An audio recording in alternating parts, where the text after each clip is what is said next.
damos la bienvenida y la palabra al profesor Orlando Nano de Argentina. Bueno, ante todo, muchísimas gracias por invitarme a esta instancia de debate, a conmemorar el Día del Maestro, que ustedes han festejado hace poco. Para nosotros en Argentina es el 11 de septiembre, nos hemos diferenciado un poco.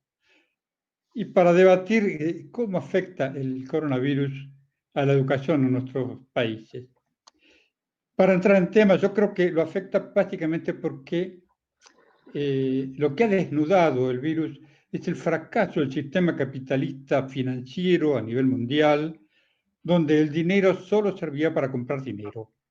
El dinero se invertía en conseguir más dinero y a veces de manera non santa.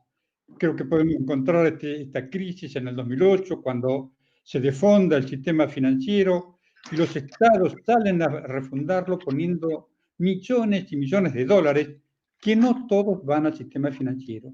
Muchos de estos dólares fueron a alimentar lo que se va a llamar después el sistema de bancas en las sombras, porque están en los paraísos fiscales y no los alcanza ninguna legislación de ningún país.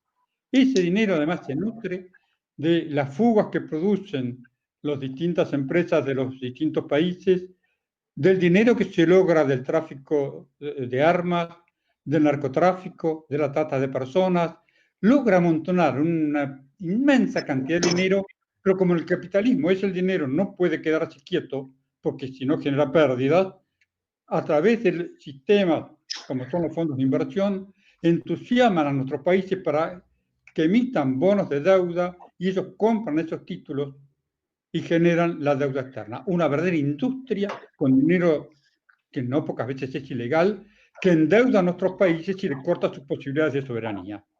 Este sistema es el que entró en crisis y se ha demostrado un fracaso también cuando intentó que el mercado fuera quien regulaba la sociedad, que el mercado sustituyera al Estado. Cuando intentaron que el mercado sustituyera al Estado, obviamente se lanza acá en nuestro país una vieja consigna que decía que había que achicar el Estado para agrandar la nación. No, se achicaba el Estado para que ganaran una serie de actividades financieras que tenían solamente fines de lucro.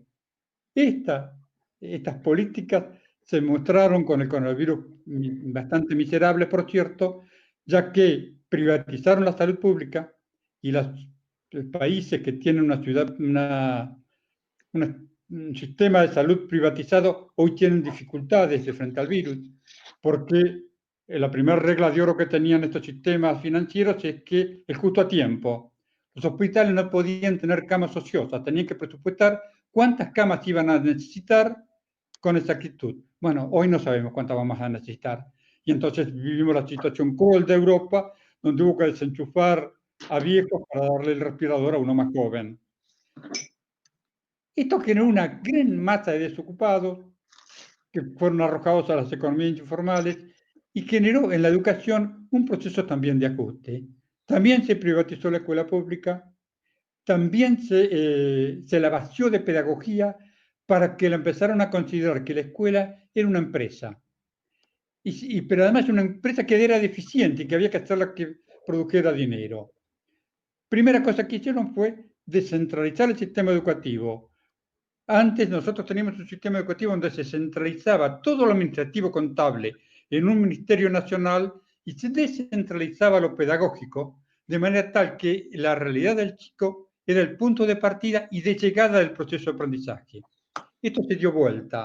Hoy tenemos un ministerio que concentra lo pedagógico y distribuye para todos el mismo contenido, y distribuir lo mismo entre desiguales es profundamente injusto, y se descentraliza lo administrativo contable a partir de provincializar, municipalizar o privatizar la educación, donde al descentralizarse lo administrativo contable, el director y el supervisor pierden su estatus pedagógico porque tienen que andar preocupados en pagar las cuentas que genera la administración de la escuela. Entonces, perdemos dos puntales de la pedagogía dentro de la escuela. Considerar la escuela una empresa hizo que Para ellos el conocimiento fue una mercancía, el alumno fue un consumidor, el docente fue el que administraba los saberes que otros resolvían qué es lo que se debía hacer, y los saberes quedaban reducidos a información para poder resolver problemas.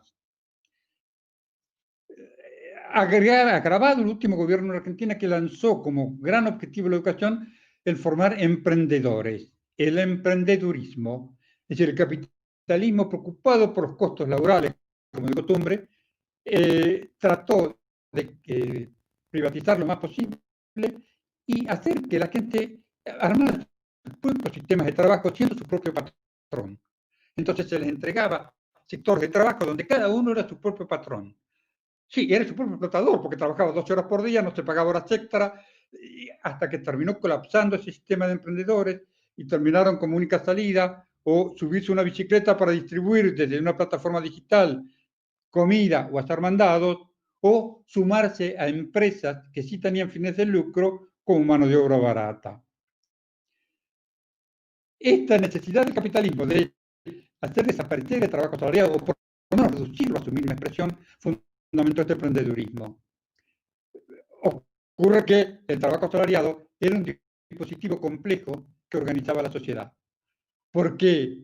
Porque el que tenía trabajo asalariado tenía obra social, tenía jubilación, tenía derecho a la educación. Al desaparecer, empiezan a perder derechos. La pandemia declarada, afortunadamente en Argentina, rápidamente se decreta la cuarentena, aprovechando la experiencia de otros países, y aparecen todos los fanáticos de la tecnología presentando como alternativa a la suspensión de la escolaridad la educación a distancia. Plataformas digitales con programas preestablecidos fueron distribuidos, pero se encontraron con un primer obstáculo. En Argentina no existía una cultura tecnológica que permitiera usar esta tecnología. No bastaba con saber manejar una computadora o acertar con la tecla que hacía falta. Y entonces, eso fue una primera dificultad donde los docentes tuvieron que salir rápidamente a aprender cómo se manejaba un aula virtual. Por otro lado, de parte de los alumnos, la mitad de los alumnos no tiene conectividad, no tiene computadoras, o si hay una en la casa no es suficiente porque están todos en cuarentena y los padres están haciendo trabajo por teletrabajo, entonces la computadora es insuficiente y los más postergados no tienen espacio físico donde poder hacer las tareas que se les enviaban. Esto genera una primera frustración y los docentes tratan de resolverlo de una manera casi heroica, porque ponen sus computadoras, ponen su conexión de Wi-Fi, ponen sus celulares, y cuando esto no es suficiente, hacen programas radiales, van a las escuelas para no perder el vínculo pedagógico con sus alumnos. Esto ha generado que el ministerio se haga una autocrítica, porque no funcionó lo de educación a distancia y emite unas cartillas con programas, pero siempre son los contenidos que se debieron haber dado presencialmente traducidos a educación a distancia o traducidos a las cartillas.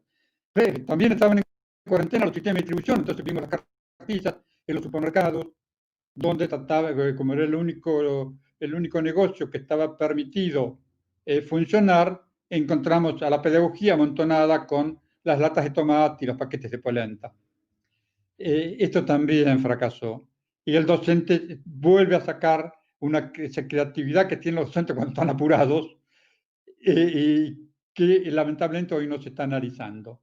Se está más preocupado en analizar cuál es la receptividad de la educación a distancia y cuál es la disponibilidad que tienen los alumnos para poder trabajar con esto, y no de cuál es la gran sabiduría que el docente pone en acto para que el contacto pedagógico con sus alumnos no se pierda.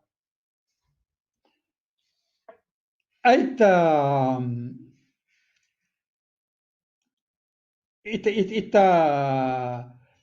sistema de educación a distancia que venía a plantear una manera de resolver las desigualdades, en realidad las agravó, porque hoy hay chicos que han podido hacer la tarea, otros que ni siquiera la recibieron. Y entonces hoy la sociedad, un sector de la sociedad pide que se evalúe, y otro sector que van a evaluar los pobres que no pudieron hacer nada. Pero además se comete un grave error pedagógico. se confunde evaluación con calificación. Lo que quieren es que le ponga una nota o si está aprobado o no está aprobado. Y tenemos que dar el debate de que evaluación es un proceso que no se separa del proceso de aprendizaje.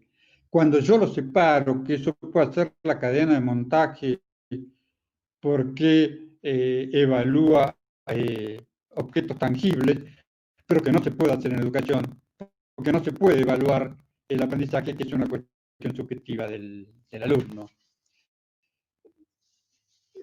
Mientras tanto, desde los movimientos sociales, que es un poco el tema de la preocupación, surge una demanda de una nueva escuela desde hace mucho.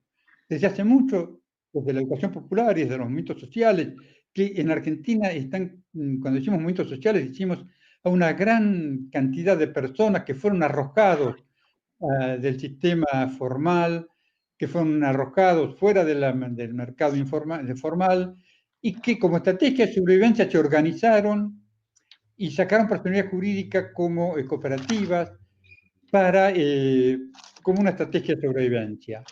Esa estrategia de sobrevivencia les va a demandar de saberes y empiezan a pedir conocimientos anclándose en un principio pedagógico que dice que el Estado tiene la obligación de hacer educación, una obligación indelegable, pero no su monopolio. La sociedad civil tiene derecho a hacer su propio proceso educativo y el Estado la obligación de auxiliarla.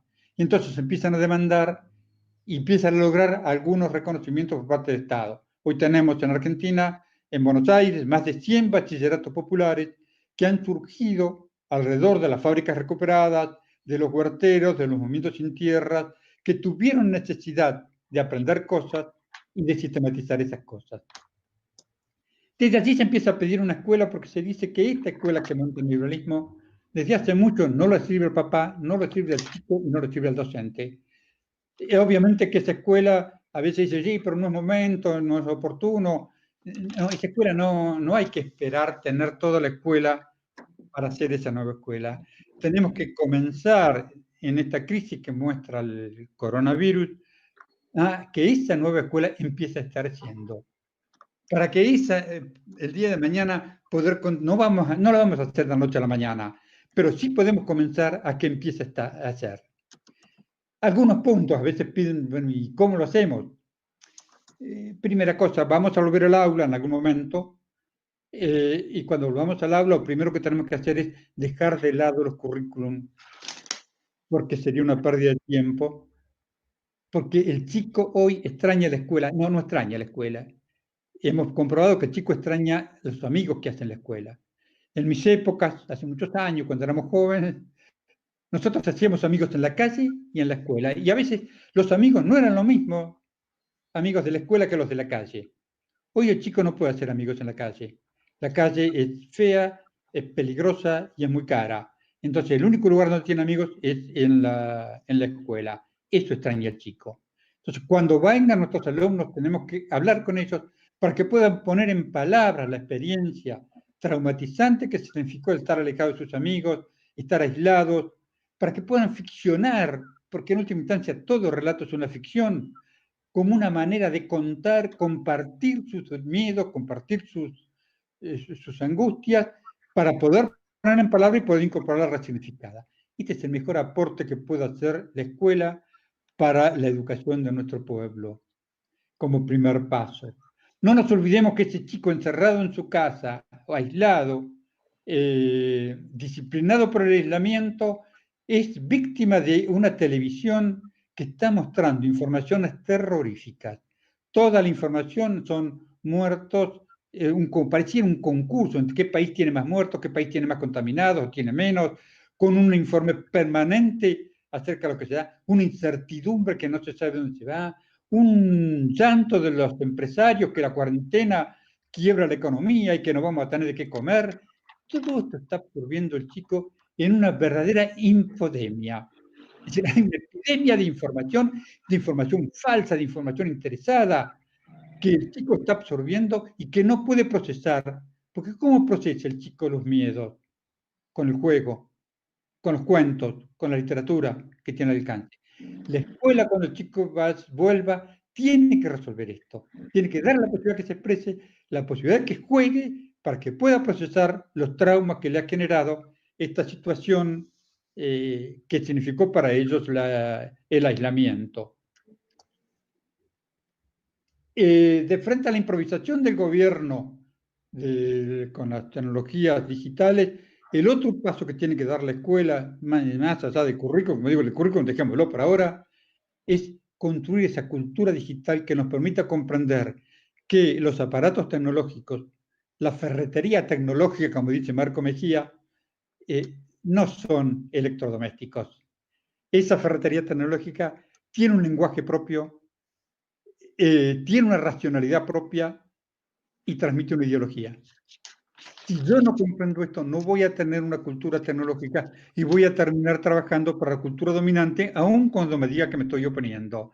Entonces, la escuela debe generar esta cultura tecnológica no solamente para el uso, sino comprender qué es lo que está poniendo en uso. Y comprender que detrás de estos aparatitos está la gran capacidad de almacenamiento de información, por lo cual las empresas hoy saben qué siento, qué pienso, qué deseo, qué quiero, y esa base de datos, esa gran base de datos, es una mercancía preciada del capitalismo, que no es ingenuo cada vez que pongo una tecla, yo estoy planteando, yo estoy perdiendo mi privacidad, porque avanzan sobre mi privacidad, sobre lo que yo siento, lo que pienso, que cruzado con otros datos me va a servir después para hacer publicidad, para llenarme publicidad a mis páginas de internet, pero también se usan con criterios electorales como se usaron en la elección de Trump en los Estados Unidos. Entonces, construir esa cultura digital es la segunda preocupación de construir una nueva escuela.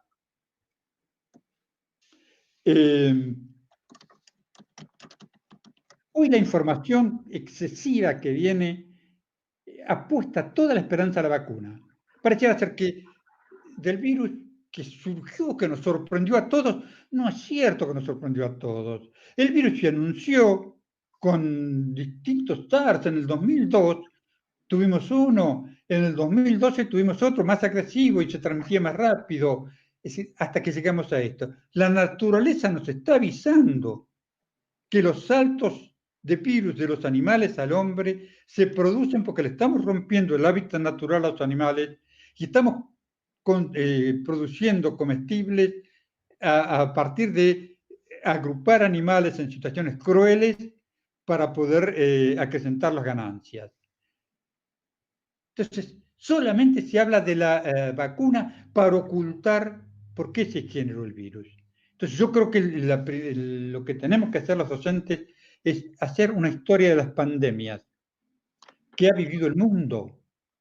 ¿Cómo se solucionaron? ¿Cómo se transmitieron? ¿Cuáles fueron las vías por las cuales se expandieron para comprender cómo llegamos a este? Porque si no comprendemos el origen del virus y corregimos el origen del virus, más temprano que tarde vamos a tener otro virus y no vamos a poder salir de cuarentena si es que salimos. Porque el hombre está apostando a un suicidio colectivo.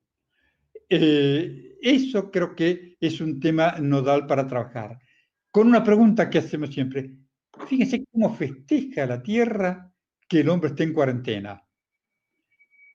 Hoy la naturaleza, con 40 días, se recompuso se recompuso la capa de ozono, se recompuso la respirabilidad del medio ambiente, los animales vuelven a lugares donde no les estaba prohibido. Acabo de leer en el diario que apareció en Bariloche, acá yo estoy en estos momentos en Neuquén, en la Patagonia, y en Bariloche aparece un felino que está declarado en extinción desde hace mucho tiempo. Ahora apareció en las periferias de la ciudad de Bariloche. No estaba en la extinción, estaba escondido del hombre. Entonces, trabajar esto para tener una cabal comprensión de lo que significa el virus. La vacuna, enhorabuena y bienvenida. Pero si no se resuelven las causas que originan los virus, no va a haber vacuna que alcance. Además, depende del país que las descubra, la vacuna se va a convertir en una mercancía. Ya avisó Estados Unidos, ya avisó Inglaterra, que no la declarará de interés mundial y no hay organismo que se lo obligue, porque en esta pandemia se ha aprendido que los organismos internacionales han estado ausentes. ¿Dónde está el Consejo de Seguridad de las Naciones Unidas tratando de ayudar a los países a manejar este problema? ¿Dónde está la Organización Mundial de la Salud dando información hasta contradictoria? Bueno, entonces, trabajar en la escuela el tema de los virus, esa es otra preocupación, y desde ahí que los conocimientos sean atraídos por este tema del virus, y entonces aprenderán matemática, aprenderán geografía, aprenderán historia, a partir de descubrirán algunas paradojas, por ejemplo, que los remedios que estamos utilizando como valederos para enfrentar este virus, que tiene dificultad para ser definido como un ser vivo, porque no lo es, y tiene dificultades para... Cierro entonces. Y tiene dificultades, pero no es un ser inerte tampoco, descubrirán que los sistemas son muy antiguos. El tapabocas, la cuarentena y el agua y jabón son muy antiguos y se han utilizado desde siempre. Por último, para cerrar, me avisan que mi tiempo se agota, creo que hay que plantear una vez más que la escuela pública, vamos a defender la escuela pública, pero la escuela pública es la escuela democrática. Es la escuela donde se negocian culturas, donde se negocian saberes. No la escuela que impone una cultura e impone un saber. Esa escuela es colonizadora, aun cuando se diga que es pública. Y trabajar el tema del lenguaje, que está tan apaleado en nuestro español hoy. Porque los grupos de poder han construido una gramática a través de la cual nombran las cosas. Al nombrar las cosas de una determinada manera, al nombrar el mundo de una determinada manera en base a su gramática, los grupos de poder transmiten su ideología. Cuando nosotros, por distracción, por pereza intelectual, usamos la gramática de los grupos de poder, ellos construyen hegemonía. Entonces, la escuela debe tener especial atención en cómo nos comunicamos, qué lenguaje utilizamos y cuál es la ideología que está soportando ese lenguaje. Allí la literatura puede ayudarnos de manera extrema. Pero defender la escuela pública, por último, y le robo un minutito más, creo que debemos salir a recuperar la experiencia valiosísima de los docentes ante el fracaso de las propuestas gubernamentales, porque allí hubo un saber pedagógico a nivel intuitivo, a nivel de olfato, como decimos a veces, a nivel artesanal, que nos va a permitir construir una verdadera pedagogía para vincularnos con nuestros alumnos. Sin embargo, estamos más preocupados en ver por qué no funcionaron las plataformas digitales. El verdadero saber pedagógico es el que el docente puso en acto, aún a veces sin ser consciente que lo estaba usando. Salir a recuperarlo, salir a sistematizar esta sabiduría que los docentes han construido. Muchísimas gracias y quedo a disposición de ustedes.